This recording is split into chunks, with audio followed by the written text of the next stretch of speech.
Hello, Jenny Hall here for Honeybee Stamps. Today I'm creating with the A2 Surprise Box card base die set. I'm also using Far Out Friends stamps and dies, and I'll add some really fun sentiments with Stellar Sentiment stamps and dies. In order to add some really fun stars, I'm using the Twinkle Twinkle stencil, and I'm working on Neenah 110 pound cardstock available in Honeybee store. Let's start out by making 2 die cuts of the card base. Make 3 bridge section die cuts. And then make 4 pieces of this, we're going to call it a banner, but this is the bottom banner. And then there's also a top layer that has piercings around the edge. We're going to make 4 of those as well. These units will be assembled and put together with the pierced piece on top of the other layer. It's a little bit smaller and has those really pretty pierce marks.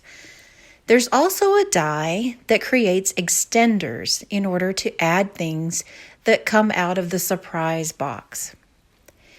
Let's start the project since we're working with white heavyweight cardstock for all of the pieces except for the extenders that are made from acetate.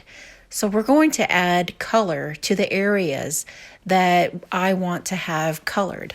And I thought that would be really nice and fun to use a galaxy theme, being as the images from Far Out Friends are like an outer space theme. So I'm going to make the outside of the box look like outer space. I'm using a few colors of Distress Oxide inks and a blender brush, and I'm working the colors onto the outside of the box.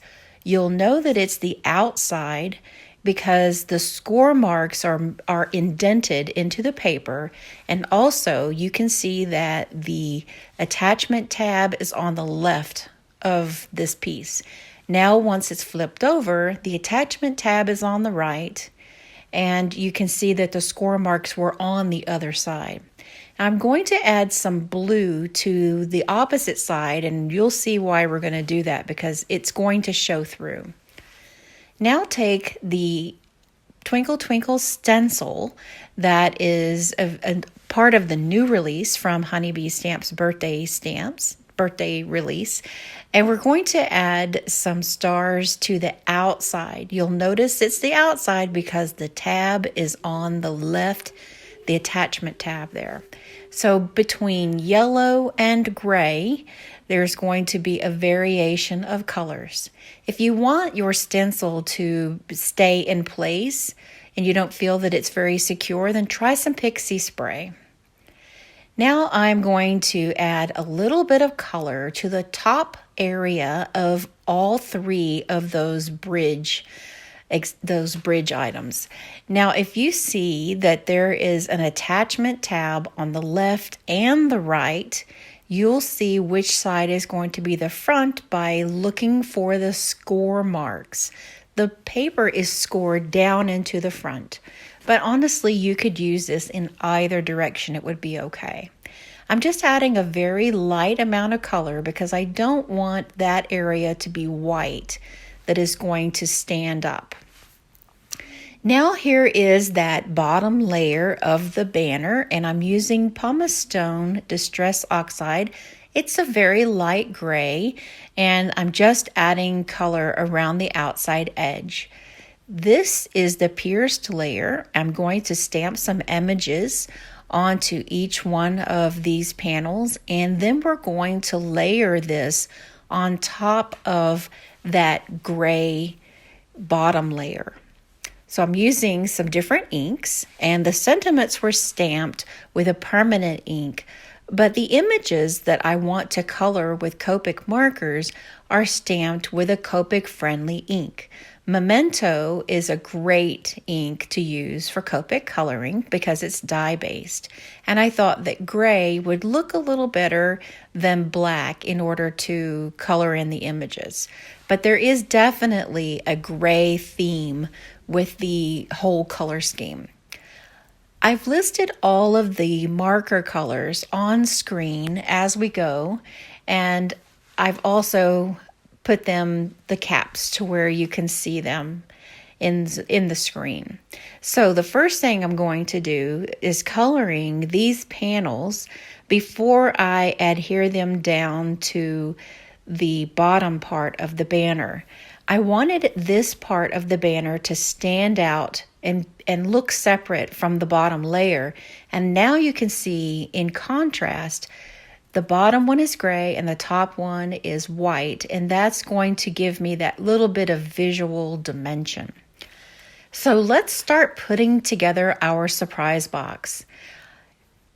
First thing is that I'm going to use some really, really strong adhesive.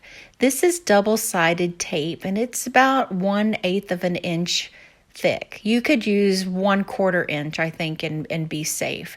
Just try to make sure that the tape does not go past the score line. If it does, then you'll see, as I am going to show you shortly, that you can roll it back to where it just stays in the one area. Before we put our box together, let's make sure that you burnish all of those score lines, and this will be a great opportunity to help it go together better. And you'll see here that by coloring that blue area, that it's going to, when the flaps open up, you'll see that it's going to give a little more color. Now, Neenah 110 pound is a heavy cardstock, and when it's folded, sometimes it tends to break fiber just a little bit. So I'm using that purple brush to just go over and make sure that it doesn't stand out too much. A Copic marker would work really good for that as well. So now I'm going to remove the adhesive from that left-hand tab and attach it to the right-hand side of the opposite side of the card box. And you'll see that this is how it goes together. Just that simple. Now I'm going to locate where the left-hand side of the box is going to be, and I pointed my finger to where the left side of the box would be. And we're going to attach our bridge section. The bridge is what we're going to attach all of the images to. So the best way to do is either do it from the left or from the right. Either way works good, but we're going to stay in that one panel section, and we're going to attach all 3 of our bridges. And we're going to butt the front of the next bridge up to the back part of the previous flap.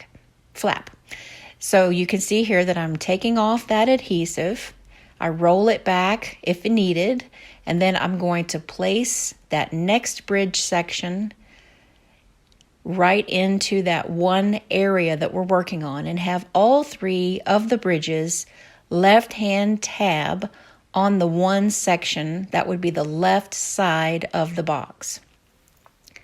Once those 3 pieces are in place, then you can use your score. You can use a bone folder, or like I was cheating here and just using the back handle of my brush, then just score them down and then close the box.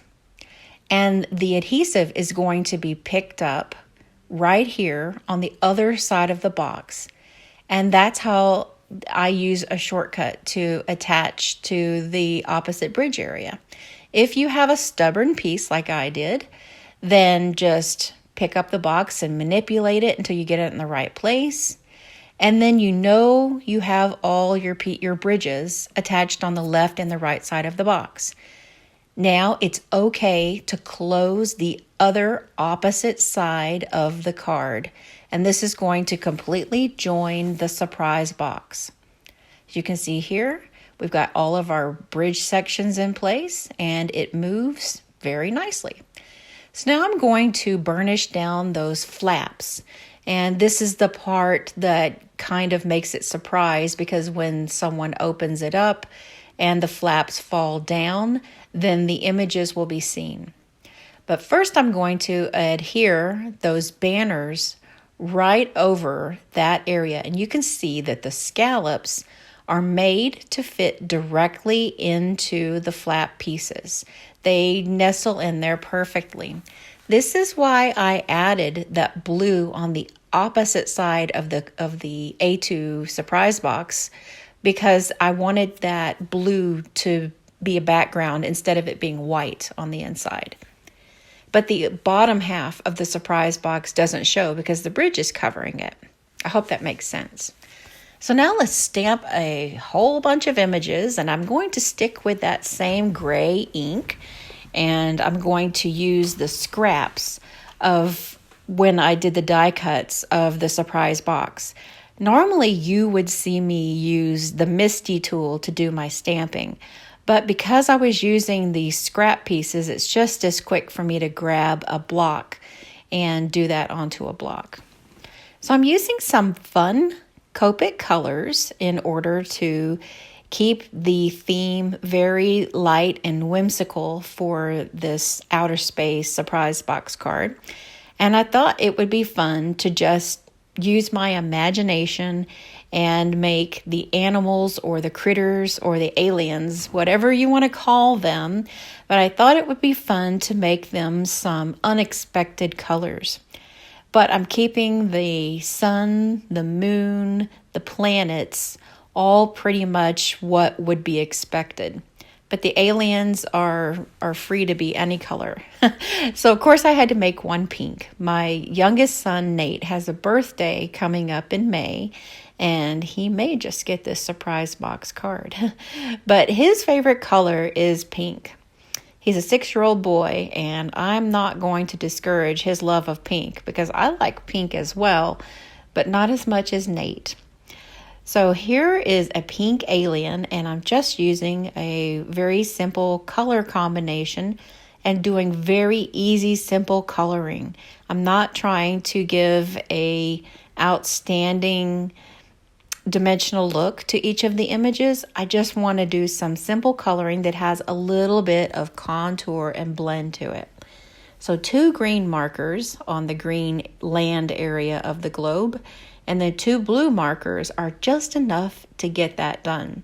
And besides, I've spent quite a lot of time putting that little box together and getting it colored to look like outer space, that I didn't want to spend too much time on the detail of the coloring. I'm ready to get this thing put together by this point.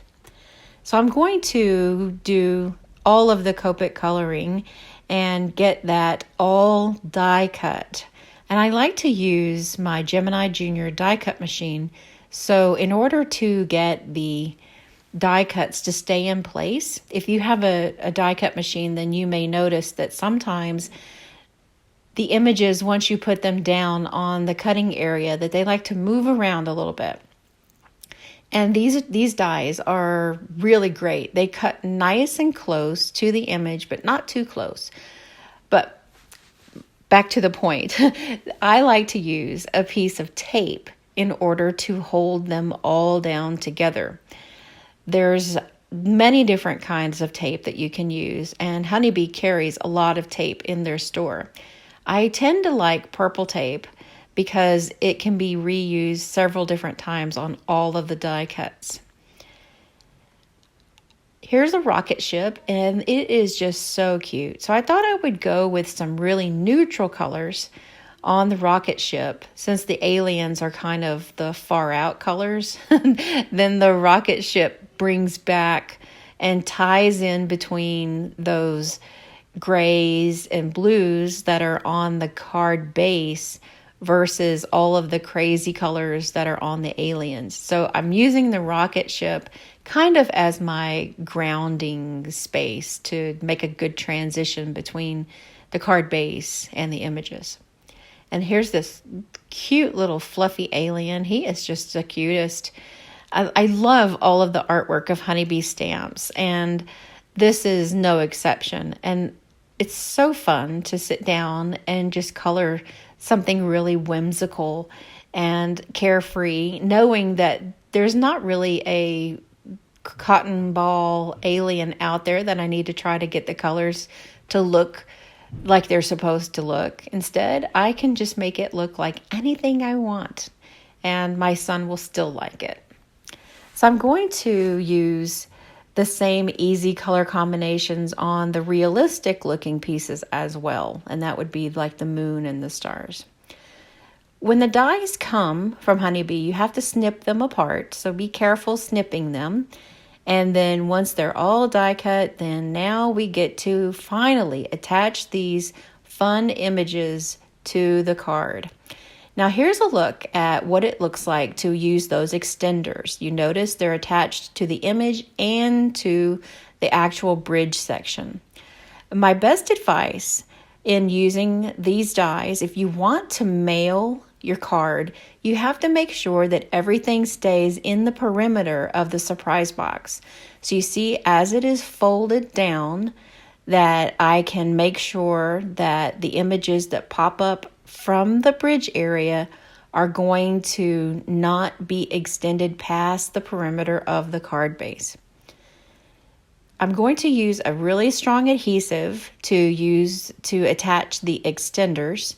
And that's the word that I'm using for those little strips that are meant to have connected the images down to the card base. Now you don't have to use those extenders. You can use anything that you like. You can use a piece of cardstock. You can use anything, but you can see here that by using those clear extenders to attach the image, we are going to attach them on the back. And you can either do offshoots as well. Like that one alien had a planet sticking out from its side. And because I'm using acetate, it's clear and it won't really show up. Here's a tip on using the extenders of whatever form that you make them. Make sure that you use a very, very good strong adhesive, like this double-sided tape. And then make sure that your adhesive does not go beyond the extender. Now, my tape is a little bit wider than the extender itself. And so once I take the backing off of the tape, I just kind of roll that tape up a little bit with my fingers and make sure that it all goes underneath that little piece of acetate. So let's attach these pieces, and what I'm going to do is I'm going to kind of audition each piece and see exactly where it can go, and then I'm going to close the card and make sure that I got it in a place that's going to stay within the card base. So the moon can stick out from the rocket ship. I attached it to the back of the rocket ship, and you can't really see that acetate piece because it's clear. But it has to stay within the perimeter of the card base if I want to be able to mail this card or get it into an envelope. So I'm going to do this with each one of those pieces. I'm going to take, and in this case right here, I grabbed my tape runner. And it's not as strong as I would like for it to be. I would have liked to be able to use that double-sided tape or even liquid glue. But because I'm making a video demonstration, then I wanted to be able to get these pieces adhered so that you could see them. And so that's why I used the tape runner. So I'm going to extend the pieces to the left side and the right side, and I'm making a few adjustments as I go. But when the box is open and the flaps are down, then the images are sticking out in different wonky directions. I just have to close it and know that each one of them is going to fit within the perimeter. And it's really easy once you get the concept down. You just put a piece on and audition where it goes, and then make sure that it's cool, that it looks any way you want to. Imagine this design, but with flowers, where there are little honeybees sticking out. I'm going to have to try the honeybee one to see what it looks like to have tiny little bees buzzing around and sticking wonky in every direction. So this alien, the pink one, I'm going to adhere down to the back part. I want him to be way, way in the back. And then I'm going to attach one of the other pieces, and this is the planet. I'm going to attach it to the back of him. This is the piece we saw earlier in the video where I showed an example of how to how to have it kind of as an offshoot. So the planet is attached to the back of the alien's body, as you can see. It's really, really cool. And just having it here floating in space, it looks fun. It's something I can't do with a regular card, and it's just something I have a lot of fun creating. So now everything is put together in place. I'm going to do some final decorating, and I decided that I wanted to give a little bit of shimmer. This step should have been done earlier before I attached my images, but I didn't think about it. And so as an afterthought, I'm using the Spectrum Noir Sparkle Pen just to add some sparkle to the images. And now I'm going to add some sequins. And again, this can be done earlier in the project before you attach them to the flaps if you like.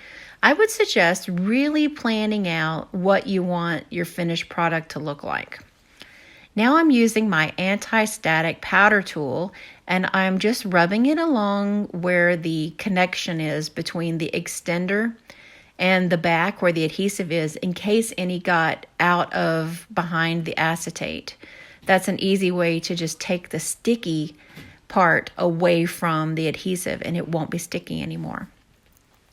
A white gel pen is going to put the eyes back on the little eyeballs of the alien and create a few highlight marks on some of the different images. And I also attached a few rhinestones to the images too, just to get a little bit more sparkle. And now I'm going to add a few dots to the stamped images, and that's going to just bring a little bit more depth and attention to those items. It's the little details like this that we put ourselves into when we make a card for somebody, and I think they do appreciate it. And you can see here that it closes up perfectly. And then I'll show you what it looks like in comparison to a standard A2 envelope. Thank you so much for sticking with me today, and I hope you enjoyed this. If you would, then share your projects on social media and tag Honeybee. We love to see what you create. Thanks for being our guest today, and we'll see you soon.